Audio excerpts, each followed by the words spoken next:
Hello guys, कैसे हैं सभी लोग। आज हम डिस्कस करेंगे जो टेक्सोनॉमी में कुछ सिंबल्स यूज होते हैं, यानी कि फैमिली में, जिसमें फैमिली में कुछ सिंबल्स यूज होते हैं उनके बारे में पढ़ेंगे, कैसे कैसे सिंबल्स होते हैं। ठीक है, देखते हैं। पहला इसमें जो सिंबल दे रखा है वो है ब्रैक्टिएट। ठीक है, मैं बाद में इसका डायग्राम भी आपको दिखाऊंगा।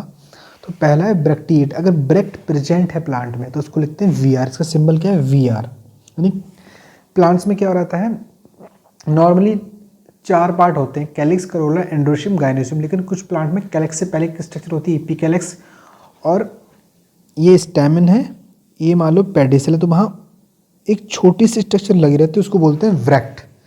ठीक है, इसको बोलते हैं व्रैक्ट। तो अगर व्रैक्ट प्रेजेंट है तो उसको बोलते हैं व्रैक्टिएट, अगर प्रेजेंट नहीं है तो उसको बोलते हैं ईवीआर, यानी कि ई व्रैक्टिएट।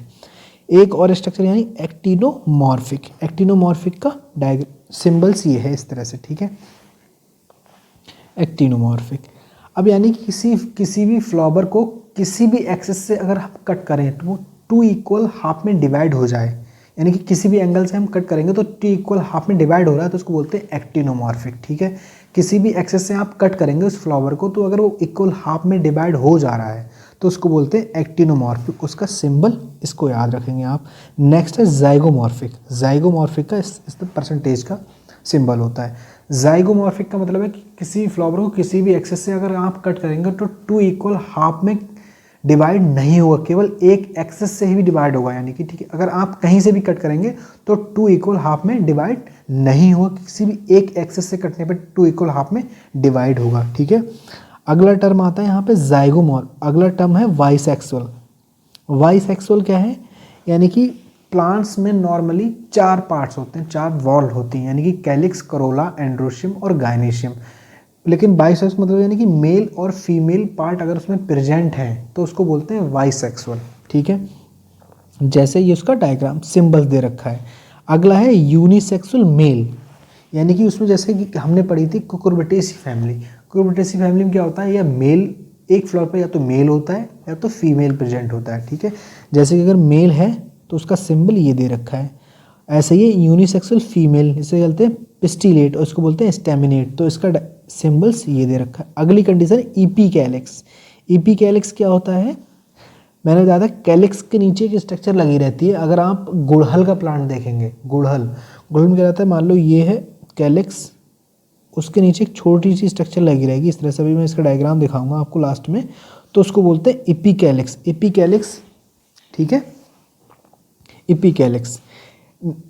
मैं आपको डायग्राम दिखा देता हूँ इपीकैलिक्स का, आप समझ जाएंगे। ये आप ये देखो गुड़हल का, ये गुड़हल का प्लांट है, इसमें जो ये वाली का स्ट्रक्चर दिख रही है, ये इसको बोलते हैं एपिकैलिक्स।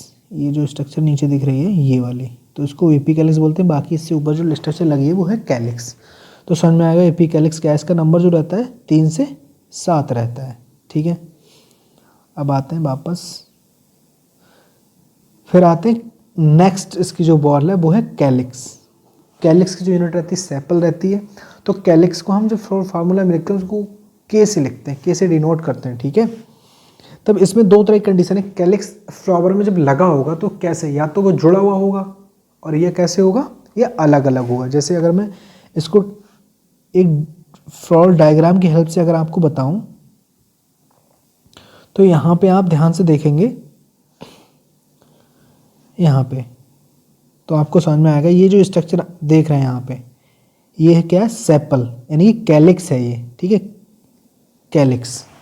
कैलिक्स जो प्लांट्स अगर अलग अलग फ्लोर में लगा है वो कैसा हो सकता है, वो 2 तरह से हो सकता है। या तो वो जुड़ा हुआ हो, यानी कि आपस में जुड़े हुए हैं, या वो अलग अलग हैं। तो अगर वो जुड़ा हुआ है तो उसको बोलते हैं गैमोसेप्लस कंडीशन। और एक बार मैं सारे पार्ट्स के बारे में डिफाइन कर दूं, फिर मैं इसको डिफाइन करता हूँ। जैसे ये क्या है, ये कैलिक्स है, और जो आप फ्लावर देखते हो मेनली वो क्या होता है, कोरोला होता है। और ये जो पार्ट है स्टेम, ये क्या है, एंड्रोशियम। और ये जो बीच में ये है गाइनेशियम। ठीक है, सबके नाम दे रखे हैं, आप इसको रीड कर सकते हैं। बाकी अब हम देखते हैं टर्म हम सीख रहे थे इसमें कैलिक्स के बारे में। तो कैलिक्स जो है, कैलिक्स, ठीक है, कैलिक्स कैसा हो सकता है प्लांट्स में, अलग अलग है या जुड़ा हुआ है आपस में। ठीक है, तो अगर कैलिक्स को कैसे लिखते हैं, अगर कैलिक्स अलग अलग है, सेपरेट है, तो सेपरेट कंडीशन को बोलते हैं पॉलीसेप्लस कंडीशन, ठीक है। यानी कैलिक्स उसमें कैसा होगा, अलग अलग होगा, सेपरेट होगा, जुड़ा नहीं होगा लास्ट में इस तरह से।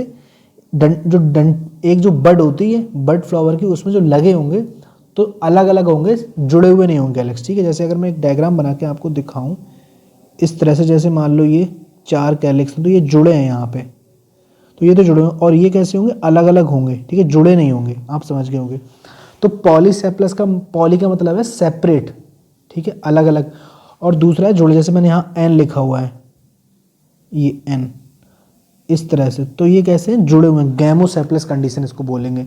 नेक्स्ट क्या है, कोरोला। कोरोला कैसे हैं, कोरोला को हम सी से लिखते हैं, तो इसमें भी 2 तरह, या तो कोरोला जुड़े हुए हैं या तो अलग अलग हैं। अगर वो अलग अलग है तो उसको बोलते हैं पॉलीपेटलस कंडीशन, अगर जुड़े हैं तो उसको बोलते हैं गैमोपेटलस कंडीशन, क्योंकि कोरोला की यूनिट क्या होती है, पेटल्स। इसके बाद है पेरियंथ। अब कुछ प्लांट्स में क्या होता है, कैलिक्स एंड कोरोला नहीं पाया जाता, वहाँ पर दोनों फ्यूज करके एक पेरियंथ बना लेते हैं, ठीक है। इसकी यूनिट क्या है, टेपल, इसकी यूनिट रहती है टेपल, ठीक है। टेपल भी ऐसे अगर जुड़े हुए हैं तो उसको बोलते हैं गैमोटेपलस, अगर अलग अलग है तो उसको बोलते हैं पॉलीटेपलस कंडीशन। नेक्स्ट देखते हैं, अब आते हैं एंड्रोशियम के बारे में। ऐसे एंड्रोशियम है, ठीक है। एंड्रोशियम की बात करें तो ये कैसा है, प्लांट्स का मेल रिप्रोडक्टिव ऑर्गन्स है। अब इसमें 2 या तो जुड़े हुए होंगे या होंगे अलग अलग, अगर अलग अलग हैं तो उसको बोलते हैं पॉलीएंड्रस। स्टैमेन अगर जुड़े हुए हैं तो उसको बोलते हैं कोहेशन, जैसे अलग। अब इसमें भी कई कंडीशन है, जैसे हमने इससे पहले फैमिली मालवेसी पढ़ी थी, उसमें जो कैसे होते हैं, उसमें स्टेमेन कैसे होते हैं, मोनो एडल्फस कंडीशन में होते हैं, एक बंडल में जुड़े रहते हैं, ठीक है, फैमिली मालवेसी में। अब पढ़ते हैं गायनेशियम के बारे में। गायनेशियम क्या है, ये प्लांट्स का फीमेल रिप्रोडक्टिव ऑर्गन्स है। अब इसमें भी जैसे वहाँ पॉलीसेप्लस और गैमोसेप्लस शब्द यूज हो रहे थे, ऐसे ही यहाँ पे अगर अलग अलग है, सेपरेट है गायनेशियम, तो यहाँ पर शब्द होता है एपोकार्पस, ठीक है। अगर जुड़े हुए हैं तो इसके लिए शब्द होता है सिंकार्पस, ठीक है। ये ध्यान रखना है आपको, 2 कंडीशन है इसमें। नेक्स्ट आते हैं ओवरी, ठीक है। अब इसमें जो ओवरी का लगने का क्रम है वो 3 तरह से हो सकता है, सुपीरियर ओवरी, इन्फीरियर और हाफ इन्फीरियर, हाफ सुपीरियर। अगर सुपीरियर ओवरी तो उसको बोलते हैं हाइपोगाइनस कंडीशन। इसके मैं डायग्राम आपको दिखाता हूँ, डायग्राम से आप इसको अच्छे से समझ सकते हैं, ठीक है। इन तीनों चीज़ों को ये यहाँ पे देख सकते हैं। पहला है हाइपोगाइनस, तो हाइपोगाइनस का मतलब क्या है, ओवरी कैसी, सुपीरियर है, इसको डिनोट करते हैं इस तरह से। तो इसका मतलब क्या है, यानी कि गायनेशियम के ये जो मार्क लगा, इसका मतलब गायनेशियम के सारे पार्ट, जैसे 4 पार्ट होते हैं, कैलिक्स, करोला, एंड्रोशियम, गायनेशियम, तो गायनेशियम के बाकी जो अदर पार्ट हैं वो गायनेशियम में नीचे लग रहे हैं। जैसे यहाँ पर आप देख रहे हैं ये गायनेशियम, तो बाकी एंड्रोशियम, कोरोला और कैलिक्स इसके नीचे लगे हैं, तो इसको बोलते हैं हाइपोगाइनस या सुपीरियर ओवरी। इसके बाद है नेक्स्ट जो देख रहे हैं वो है पेरीगाइनस, ठीक है। पेरीगाइनस कंडीशन है, इसमें क्या रहता है,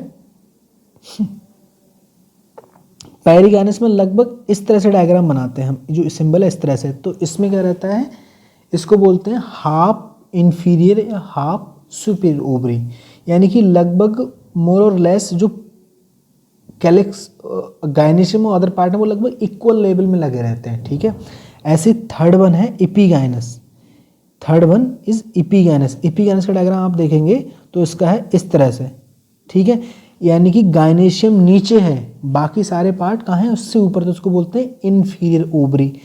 तीनों टर्म आपको समझ में आ गए होंगे अच्छे से। इसके बाद नेक्स्ट है, हम देखते हैं एडहेशन। अब इसमें कुछ टर्म होते हैं एडहेशन, जैसे कि पहला है इपीफिलस कंडीशन। इपीफिलस क्या होता है, बाकी मैंने डिस्कस कर लिया, ठीक है, इपीफिलस। अब डिस्कस करते हैं एडहेशन। एपीफिलस में क्या होता है कि इसमें जो पेरियंथ है वो किसके साथ लगा रहता है, एंड्रोशियम के साथ में, ठीक है। इसको बोलते हैं एपीफिलस कंडीशन, एंड्रोशियम के साथ लगा रहेगा, ठीक है। अगला है एपीपेटलस कंडीशन में क्या रहता है, इसमें कोरोला किसके साथ जुड़ा रहेगा, एंड्रोशियम के साथ में, कोरोला एंड्रोशियम के साथ जुड़ा रहेगा। दूसरा है गायनेंड्रस कंडीशन, इसमें एंड्रोशियम जो है वो किसके साथ जुड़ा रहेगा, गायनेशियम के साथ में। तीनों शब्द आपको समझ में आ गए, एक बार फिर से डिफाइन कर देता हूँ कि यानी कि कैसे जुड़े रहते हैं। पहले एपीफिलस में जो पेरियंथ है वो किसके साथ जुड़ा है, एंड्रोशियम के साथ में। दूसरा है एपीपेटलस, एपीपेट में कोरोला किसके साथ जुड़ा है, एंड्रोशियम के साथ में। तीसरा है गायनेंड्रस कंडीशन, इसमें क्या है, गायनेशियम किसके साथ जुड़ा है, एंड्रोशियम के साथ में। ठीक है, अब जो मैंने बताई थी चीजें उसको एक बार डायग्राम में देख ली। जैसे मैंने बताया था यहाँ पे ये जो देख रहे हैं आप, तो यहाँ ब्रेक्ट, एक छोटी सी स्ट्रक्चर है इसको बोलते हैं ब्रेक्ट, और ये पेडिसिल है। ऐसे ही इसमें आप देखेंगे, जैसे आप कैलिक्स को भी देखिए, और इसमें ये जो छोटी स्ट्रक्चर दिख रही है यहाँ पे स्मॉल सी, ये जो स्ट्रक्चर, ये तो इपीकैलिक्स है यहाँ पे, इसको बोलते हैं इपीकैलिक्स। अब इपीकैलिक्स के अलावा अगर इसमें आपको दिख रहा हो तो ये जो क्या है, कैलिक्स है ये वाले स्ट्रक्चर। तो कैलिक्स आपको कैसे लग रहे हैं, इसमें जुड़े हुए हैं नहीं, नीचे आके, ऊपर भले अलग, लेकिन नीचे आके जुड़ गए हैं सब। तो ये कैसी है, गैमोसेप्लस कंडीशन है। ठीक है, गैमोसेप्लस। बाकी मैं ये हाइपोगाइनस चीज़ें, हाइपोगाइनस, पेरिगाइनस, एपिगाइनस, ये सब मैं डिस्कस कर चुका हूँ, आपको समझ में आ गए होंगे। ये पूरा कंप्लीट फ्लावर के बारे में कौन कौन से बारे, जैसे गायनेशियम, स्टिग्मा, स्टाइलन, ओवरी में डिवाइड, इसकी यूनिट क्या रहती है, पिस्टिल। ऐसे ही एंड्रोशियम, एंथर एंड फिलामेंट में डिवाइड रहता है, इसकी यूनिट क्या है, स्टैमेन। ऐसे ही पेटल्स, कोरोला इसकी यूनिट है पेटल्स, सेपल्स की है, कैलिक्स की यूनिट है सेपल्स। ठीक है, आपको सारी चीज़ें समझ में आ गई होंगी। अगर आपको मेरी वीडियो अच्छी लगी तो लाइक करें एंड सब्सक्राइब करें। Thank you watching this video.